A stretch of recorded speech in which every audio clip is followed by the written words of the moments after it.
শুভেন্দু অধিকারীর পিএ চন্দ্রনাথ রথ হত্যাকাণ্ডে তদন্ত সিবিআই এর হাতে তুলে দিয়েছে রাজ্য। আর এই তদন্তভার হাতে নেওয়ার পর মধ্যমগ্রামে পৌঁছে গেল সিবিআই এর টিম। আপনারা জানেন যে ডিআইজি নেতৃত্বে 7 সদস্যের একটি টিম গঠন করা হয়েছে, যারা এই পুরো ঘটনার হত্যাকাণ্ডে তদন্ত করবে, মাস্টার মাইন্ড পর্যন্ত পৌঁছানোর তারা চেষ্টা করবে। আর তদন্তভার হাতে নিয়ে একেবারে মধ্যমগ্রামে পৌঁছে গিয়েছে সিবিআই এর টিম, যেখানে হত্যাকাণ্ডের ঘটনা ঘটানো হয়েছিল 6 তারিখ। আপনারা জানেন রাত্রি 10:10 বাড়ি ফেরার মুহূর্তে একেবারে পয়েন্ট ব্ল্যাঙ্ক রেঞ্জ থেকে গুলি করে ঝাঁঝরা করে দেওয়া হয় চন্দ্রনাথ রথকে। আর এবার রাজ্য তদন্তভার তুলে দিয়েছে সিবিআই এর হাতে। দেখতে পাচ্ছেন সিবিআই এর টিম তারা তদন্তের জন্য পৌঁছে গিয়েছেন ঘটনাস্থলে। সমীরণ পাল আমাদের প্রতিনিধি এই মুহূর্তে সিবিআই এর টিম পৌঁছে গিয়েছে ঘটনাস্থলে, বিস্তারিত আপডেট দেবেন সমীরণ। দেখো, সিবিআই এবং এফএসএল এর টিম তারা ঘটনাস্থলে পৌঁছেছে এবং তদন্তভার নেওয়ার পরই মধ্যমগ্রামের দোহারিয়া পেয়ারে বাগান, যেখানে নৃশংসভাবে চন্দ্রনাথ রথকে খুন করা হয়েছিল, সেই ঘটনাস্থলে পৌঁছেছে এবং সেখান থেকে নমুনা সংগ্রহ করছেন এবং পুরো বিষয়টি পর্যবেক্ষণ করা হচ্ছে সিবিআই আধিকারিকদের তরফ থেকে। এলাকার আশপাশে সিসিটিভি ফুটেজ সমস্ত কিছু যেমন দেখা হবে, তার পাশাপাশি যে ঘটনাস্থল অর্থাৎ দোহারিয়া পেয়ারা বাগান, যেখানে একেবারে পয়েন্ট ব্ল্যাঙ্ক রেঞ্জ থেকে শার্প শুটাররা অন্তত 10 রাউন্ড গুলি চালিয়ে নৃশংসভাবে চন্দ্রনাথ রথকে খুন করে, সেই জায়গায় যেখানে গাড়িটি দাঁড়িয়েছিল নিসান মাইক্রা গাড়ি, সেই ঘটনাস্থল এবং পুরো বিষয়টি তারা খতিয়ে দেখছে। কিছু মিনিট 10 হলো তারা পৌঁছেছেন, তারা তদন্ত প্রক্রিয়া শুরু করেছেন। আজই সিবিআই তরফ থেকে তদন্তভার গ্রহণ করা হয় গোটা হত্যাকাণ্ডে। ইতিমধ্যে তুমি জানো যে 3 জনকে গ্রেপ্তার করা হয়েছে বিহার এবং উত্তরপ্রদেশ থেকে। গতকাল তাদেরকে বারাসাত আদালতে পেশ করা হয়েছিল। 13 দিনের পুলিশ হেফাজতের নির্দেশ দিয়েছে বারাসাত আদালত। ঠিক তার পরের দিনই সিবিআই তদন্তভার নেওয়ার পর আজকে দোহারিয়া পেয়ারা বাগান এলাকায় সিবিআই তদন্তকারী আধিকারিকরা তারা সেখানে পৌঁছেছেন এবং পুরো গোটা বিষয়টি তারা পর্যবেক্ষণ করছেন। কিভাবে খুন করা হলো, কোন দিক থেকে গাড়ি এসেছিল এবং কোন জায়গায় ঠিক নিসান মাইক্রা গাড়িটি পথ আটকে ছিল, সেখানে মোটর বাইকগুলো কোন দিক থেকে আসছিল, এই সমস্ত কিছু তথ্য সংগ্রহ করছেন এবং সেখানে মধ্যমগ্রাম থানার পুলিশ আধিকারিকরাও আছে এবং মিনিট 10 হলো তারা এসে পৌঁছেছেন, তারা তথ্য সংগ্রহ করছেন এবং এফএসএল এর টিমও পাশাপাশি এসছেন, তারাও তথ্য সংগ্রহ প্রক্রিয়া শুরু করেছেন। সুব্রজিৎ, সমীরণ তুমি আমাদের সঙ্গে থাকো। আপনাদের আমরা জানাবো যে এখনো পর্যন্ত 3 জনকে পুলিশ গ্রেফতার করেছিল, যার মধ্যে উত্তরপ্রদেশ এবং বিহারের বাসিন্দারা রয়েছেন। কিন্তু কে এই ঘটনা ঘটালো, মাস্টার মাইন্ড কে, কে এই সুপারি দিল এই হত্যাকাণ্ডের জন্য, সেই পর্যন্ত পৌঁছানোর চেষ্টা করছিলেন তদন্তকারীরা। আবার এবার সেই দায়িত্ব তুলে দেওয়া হয়েছে সিবিআই এর ওপরে। সিবিআই এর 7 সদস্যের একটি টিম ডিআইজি নেতৃত্বে তারা ঘটনাস্থলে পৌঁছে গিয়েছেন।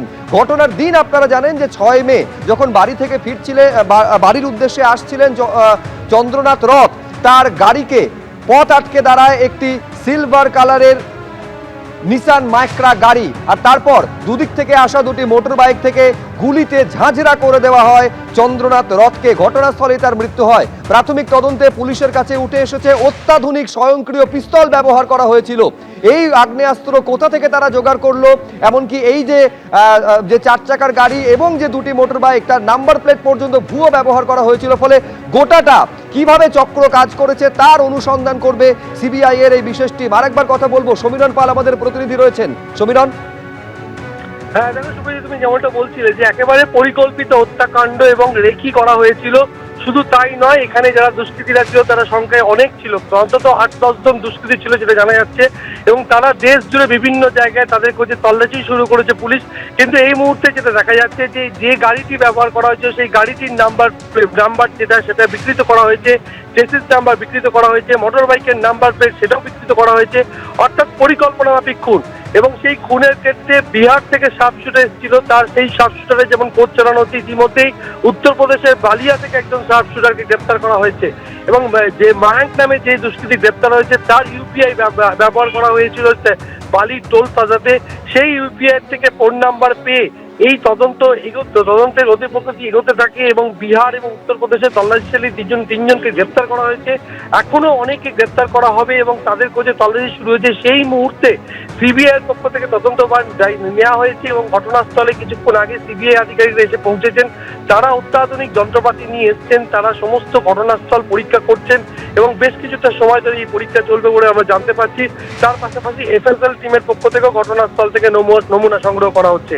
এই ঘটনায় এখনো পর্যন্ত 3 জনকে গ্রেপ্তার করা হয়েছে, তাদের মধ্যে একজন শার্প শুটারকেও গ্রেপ্তার করা সম্ভব হয়েছে। এই ঘটনায় 2 জন শার্প শুটার ছিল যারা গাড়ির কাঁচ ঘেঁষে চন্দ্রনাথ দাসকে নৃশংসভাবে গুলি করে খুন করে এবং তাদের একটাই লক্ষ্য ছিল চন্দ্রনাথ দাসের মৃত্যু নিশ্চিত করা। 10 রাউন্ড গুলি চালানো হয় এবং 4 রাউন্ড গুলিতে গুলিবিদ্ধ হয় চন্দ্রনাথের দেহে 4 রাউন্ড গুলি লাগে এবং 3 রাউন্ড গুলি লাগে চালকের গায়ে। এই ঘটনায় ঘটনাস্থলে চন্দ্রনাথ দাসের মৃত্যু হয় এবং তারপর পরই তদন্তে বিশেষ সিট গঠন করা হয়। ভিন রাজ্যে তল্লাশি চালিয়ে 3 জনকে গ্রেপ্তার করা হয়েছে।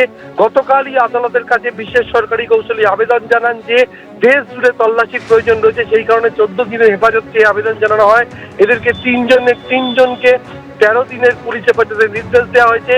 যে দুষ্কৃতীদের গ্রেপ্তার করা হয়েছে তাদের নিয়ে দেশের বিভিন্ন প্রান্তে তল্লাশি চালানো হবে এমনটাই পুলিশের পক্ষ থেকে জানানো হয়েছিল। আর তারই মধ্যে সিবিআই তদন্তের দায়িত্ব নেওয়ার পর আজ কিছুক্ষণ আগে দোহারিয়া পেয়ারা বাগানে এসে পৌঁছেছেন সিবিআই আধিকারিকরা। তারা তদন্ত প্রক্রিয়া শুরু করেছেন। শুভজিৎ, বেশ, সমীরণ তুমি আমাদের সঙ্গে থাকো। আমি এইখানে দর্শকদের একবার জানাবো, এই যে 6 তারিখ থেকে তদন্ত করছিল রাজ্য পুলিশ, এখনো পর্যন্ত তদন্তে কি কি গুরুত্বপূর্ণ তথ্য উঠে এসেছে? পুলিশের তদন্তে সামনে এসেছে যে পরিকল্পনা করে একেবারে ঠান্ডা মাথায় শুভেন্দু অধিকারীর পিএকে খুন করা হয়েছিল। বক্সার থেকে নিসান মাইক্রা গাড়িতে এসেছিল ধৃত ময়াঙ্ক রাজ মিশ্রা। খুনের আগে যশোর রোডের বিরাটি মোড়ে গাড়ি থেকে নেমে যায় সে। বারাসতের 11 নম্বর রেলগেটের সামনে পৌঁছয় এই নিসান মাইক্রা গাড়িটি। ইতিমধ্যেই সেই সিসি ফুটেজ সামনে এসেছে। রেলগেটের সামনে থেকে গাড়িটি ইউ টার্ন করে। একটি বৈদ্যুতিন সরঞ্জামের দোকানের সামনে মধ্যমগ্রামের দিকে মুখ করে রাখা হয় গাড়িটি। পরিকল্পনা মাফিক খুন করা হয় শুভেন্দু অধিকারীর আত্মসহায়ক চন্দ্রনাথ রথকে। আমরা এই মুহূর্তে যেখানে দাঁড়িয়ে রয়েছি বারাসাতের 11 নম্বর রেলগেট সংলগ্ন জায়গা। গত 6ই মে যেদিন চন্দ্রনাথ খুন হন সেদিন বিকেল 3:46 যে সিসিটিভি ফুটেজ সেই সময় দেখতে পাওয়া যাচ্ছে যে ঠিক 3:46 ওই নিসান মাইক্রা গাড়ি, যাতে ভিন রাজ্যের দুষ্কৃতীরা আসে, যে গাড়ির নাম্বার প্লেট ট্যাম্পার ছিল, সেটা এই রাস্তা দিয়ে এসে ঠিক এখানে ইউটার্ন করে এবং সিসিটিভি ফুটেজে পরিষ্কার দেখতে পাওয়া যাচ্ছে একটি ইলেকট্রনিক্স দোকান। আমরা এখন যেখানে দাঁড়িয়ে রয়েছি তার সামনে যে জায়গা, সেখানে বিকেল 4:05 থেকে সন্ধে 6:50 পর্যন্ত সেই গাড়ি কিন্তু এখানেই দাঁড়িয়েছিল এবং 6:50 পরে এই গাড়ি এই রাস্তা থেকে সোজা দোহারিয়া অর্থাৎ মধ্যমগ্রামের যেখানে শুভেন্দু অধিকারীর আত্মসহায়ককে খুন করা হয় সেখানে গাড়িটি যায়। 50 সেকেন্ডের অপারেশন চলে। অপারেশন চলার পর সমস্ত দুষ্কৃতী তারা ওখানে গাড়িটিকে রেখে শিয়ালদা স্টেশনের দিকে চলে যায় এবং সেখান থেকেই উত্তরপ্রদেশের বালিয়ার দিকে একটি ট্রেন ধরে একটা টিম যায় এবং অন্য টিমটি বক্সারের উদ্দেশ্যে রওনা হয়ে যায়। কিন্তু তদন্তকারী আধিকারিকরা বলছেন যে সিসিটিভি ফুটেজ থেকে শুরু করে ইউপিআই ট্রানজাকশন এরকম বিভিন্ন ডিটেলস ইতিমধ্যেই তারা পেয়েছেন এবং সেই সূত্র ধরে ইতিমধ্যেই 3 জন গ্রেফতার হয়েছেন, যাদের মধ্যে মায়াঙ্ক ছাড়া বাকি 2 জন তারা কিন্তু শার্প শুটার এবং সুপারি কিলার। কিন্তু এই সুপারি যাকে দেওয়া হয়েছিল সেই ব্যক্তি এখনো পর্যন্ত পলাতক অবস্থায় রয়েছেন এবং যিনি এখান থেকে সুপারি দিয়েছিলেন তাকেও এখনো পর্যন্ত ফিক্স আপ করা যায়নি। এই চক্রটা কমপ্লিট হলে, অর্থাৎ এই বৃত্তটা কমপ্লিট হলে গ্রেফতারির পুরো মোটিভটা, কেন খুন করা হলো শুভেন্দু অধিকারীর আত্মসহায়ককে, এই পুরো ছবিটা স্পষ্ট হবে। ক্যামেরায় ভগবান সায়ের সঙ্গে ময়ূখ ঠাকুর চক্রবর্তী, এবিপি আনন্দ, বারাসাত। এবিপি আনন্দ, এগিয়ে থাকে, এগিয়ে রাখে।